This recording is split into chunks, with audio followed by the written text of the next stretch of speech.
İstanbul Fatih'ta Samet Erkin isimli Uyghur qurolli hujumga uchirdi. Voqea naq maydoniga nurg'un soqchi va sahiya xodimlar kelgan bo'lsa-mu, lekin Samet Erkinning baxtiga qarshi qazo qilganligi bildirildi. Soqchilar dastlabki tekshirishda o'ltirilgan kishining tashqi savdo ishlari bilan shug'ullanganligini aniqladi. Voqeaga aloqador keng ko'lamli tekshirish boshlandi.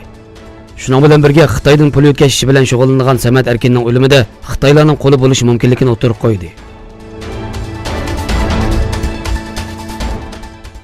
Xitoyning Hong Kong alohida ma'mur rayonida namoyishchilar So'd saroy va metro bekatlarini urib chiqib, namoyishlarni davomlashtirmoqda. Hong Kongning sharq shimolidagi Shatian rayonida metro stansiya soqchilar tomonidan qamal qilingandan keyin namoyishchilar bekatning aynaklarini chaqib etdi. Tunigun ilib berilgan namoyishni qo'llagan parlament a'zolaridan ba'zilari qo'lga olingan, ba'zilar bo'lsa soqchixonaga chaqirtilgan edi. Shuning bilan birga soqchilarga qarshi shuar to'lgan namoyishchilar Hong Kong bir soqchi davlatidir degan xatlar yozilgan plakatlarni ko'tarib olgan edi.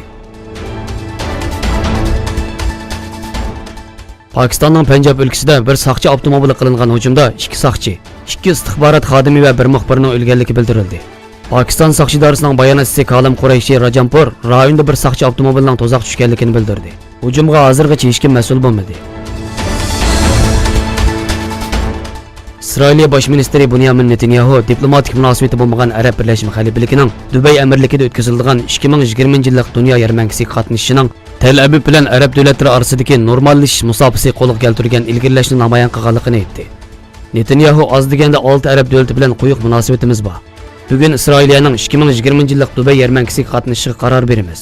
Bu Arab davlatlari bilan normallashishni qo'lga keltirgan ilgirlashga vakillik qiladi dedi. Amerikaning Rossiya futbol klubi Spartakning futbolchilariga viza bermaganligini tanqid qilgan Rossiya tashqi ishlar ministrligining bir amaldori Washingtonning Rossiyaga viza urish ochganligini bildirdi. U Rossiya tarafdorlariga mundaq dedi: Amerika Rossiyaga qarshi haqiqatan bir viza urishi ochdi. San'at, tantarbiya va madaniyat sohasidagilar ziyon uchrayotdi.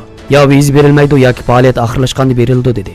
Spartak Moskva klubi 2020-yil 1-oyda Amerikada o'tkaziladigan musobaqaga qatnashadigan bo'lib, lekin Rossiya komandasining viza masalasi sababli musobaqaga qatnasha olmaydiganligi xabar qilingan edi.